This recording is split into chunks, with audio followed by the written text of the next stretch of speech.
തദ്ദേശ തെരഞ്ഞെടുപ്പിൽ വൈറലായ UDFിൻ്റെ പ്രചാരണ ഗാനമാണ് നിങ്ങൾ കണ്ടത്. ഇത് എഴുതിയത് ആരാണെന്നറിയാൻ പലർക്കും ആകാംക്ഷയുണ്ടാകും.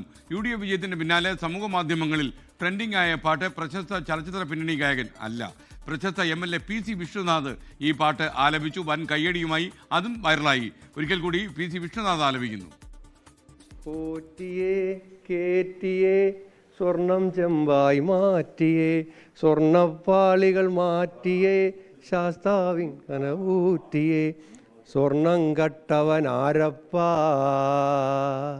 സഖാക്കളാണേ അയ്യപ്പ, ലോഹം മാറ്റിയതാരപ്പ, സഖാക്കളാണേ അയ്യപ്പ, പോറ്റിയേ കേറ്റിയേ, സ്വർണം ചെമ്പായി മാറ്റിയേ. ഒരു പാട്ട് ഈ തെരഞ്ഞെടുപ്പിൽ ഭയങ്കര ഹിറ്റായി. എനിക്കിതൊക്കെ ഇഷ്ടമുള്ള ഒരാളായിട്ട് പോലും അത് എഴുതിയ ആളെയോ അത് സംഗീതം ചെയ്ത ആളെയോ അത് പാടിയ ആളെയോ ഒന്നും ഇതുവരെ അറിയത്തില്ല. യഥാർത്ഥത്തിൽ ഞങ്ങൾ അറിയത്തില്ല.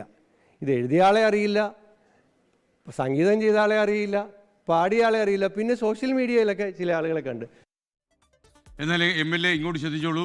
ഇപ്പോൾ ഈ എഴുതിയ ആൾ 24-നൊപ്പം ചേരുകയാണ്. ഖത്തറിലെ പ്രവാസി എഴുത്തുകാരനും കോഴിക്കോട് നാദാപുരം സ്വദേശിയുമായ GP കുഞ്ഞബ്ദുള്ളയാണ് ഈ ഗാനത്തിൻ്റെ പിറവിക്ക് പിന്നിൽ. അദ്ദേഹമാണ് ഇത് എഴുതിയത്. ഇപ്പോൾ അദ്ദേഹം നമുക്കൊപ്പം ചേരുകയാണ്.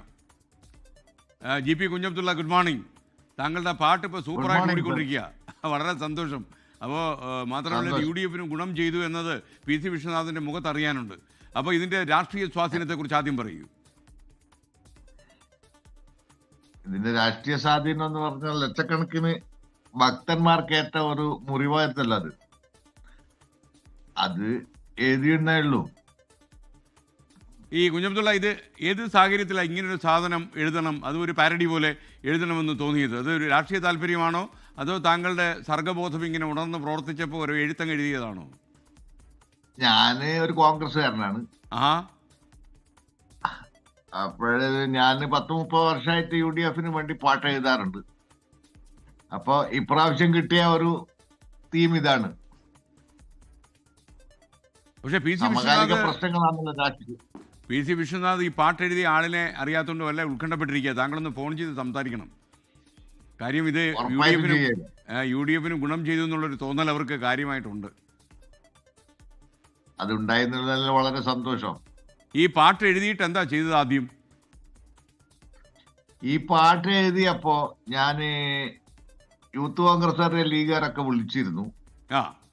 പിന്നെ അവരൊന്നും അത്ര ഒരു റെസ്പോണ്ട് ചെയ്തില്ല. ഞാനത് പിന്നെ അനീഫ മുടിക്കോട് എന്ന് പറഞ്ഞ ഒരാളുണ്ട്, അയാൾക്ക് അയച്ചപ്പോ അയാൾ പറഞ്ഞിട്ട് ഞാൻ റെക്കോർഡ് ചെയ്തോളാം പറഞ്ഞു. അദ്ദേഹം റെക്കോർഡ് ചെയ്തതിന്റെ ശേഷം ഈ പാട്ട് കേട്ടിട്ട് അടുത്തൊരു സ്റ്റുഡിയോക്കാരനുണ്ട് ഇപ്പോ മലപ്പുറത്തുള്ള സുബൈർ പന്തല്ലൂർ, അദ്ദേഹം പറഞ്ഞു ഇത് അവിടുത്തെ ഒരു മ്യൂസീഷ്യൻ ഡാനിഷ് എന്ന് പറഞ്ഞാൽ ഇത് പാടിയത്. അപ്പൊ സുബൈർ പറഞ്ഞു ഇത് ഞാൻ ഇറക്കിക്കോളാം, എനിക്ക് അതിന്റെ എന്തൊക്കെ പ്രശ്നം, ഞാൻ പറഞ്ഞ് ഇറക്കിക്കോന്ന് പറഞ്ഞു. അങ്ങനെ അയാള് നാസർ കൂട്ടിലങ്ങാടി എന്ന് പറഞ്ഞ ഒരാളെ സ്റ്റുഡിയോയിൽ വിളിച്ചു വരുത്തി അയാളെ കൊണ്ട് സ്റ്റുഡിയോ ഒന്ന് പാടിയെന്ന രീതിയിൽ ഡബ് ചെയ്യിച്ചു. അപ്പൊ എന്തായാലും നന്നായി. ഇപ്പൊ GP കുഞ്ഞബ്ദുള്ള കുഞ്ഞബ്ദുള്ള ഇതോടെ വൈറലായി. ഇനിയിപ്പം പാട്ടെഴുത്തിനും പാരഡി എഴുത്തിനുമായിട്ട് ആൾക്കാർ സമീപിക്കും. മാത്രമല്ല ഈ നാദൃശ കുറച്ച് കാലമായിട്ട് പാരഡി ഒന്നും കാര്യമായിട്ട് എഴുതുന്നുമില്ല. അപ്പോൾ ഒരു പാരഡി എഴുത്തുകാരൻ്റെ ആവശ്യം കേരളത്തിലുണ്ട്. ഇപ്പോൾ പാരഡി അല്ല, ഞാൻ എൻ്റെതായ കുറെ പാട്ട് 100-600 പാട്ടുകൾ ഞാൻ എഴുതിയിട്ടുണ്ട്.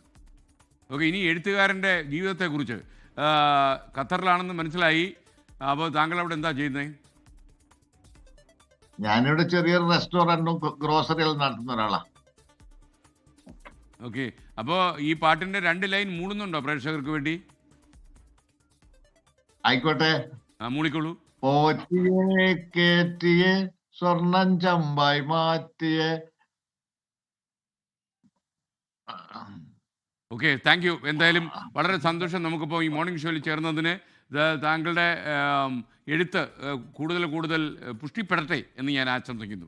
Thank you. വിളിച്ചതിനും വളരെ സന്തോഷം. നമ്മൾ അവിടെ വെച്ച് കാണും GP കുഞ്ഞബ്ദുള്ള. നമ്മുടെ റെസ്റ്റോറൻറ്റിലേക്കൊക്കെ ഒരു ദിവസം വരാം. നല്ല ഭക്ഷണമൊക്കെ തന്നാൽ മതി. Thank you. You are welcome. Okay, thank U. ലോകത്തെവിടെയായാലും ഏത് സമയത്തും 24 വാർത്തകളും ഓഗ്മെന്റഡ് റിയാലിറ്റി പാക്കേജുകളും എക്സ്പ്ലെയിനറുകളും വിശദമായി കാണാൻ ഞങ്ങളുടെ യൂട്യൂബ് ചാനൽ നിങ്ങൾക്ക് സബ്സ്ക്രൈബ് ചെയ്യാം.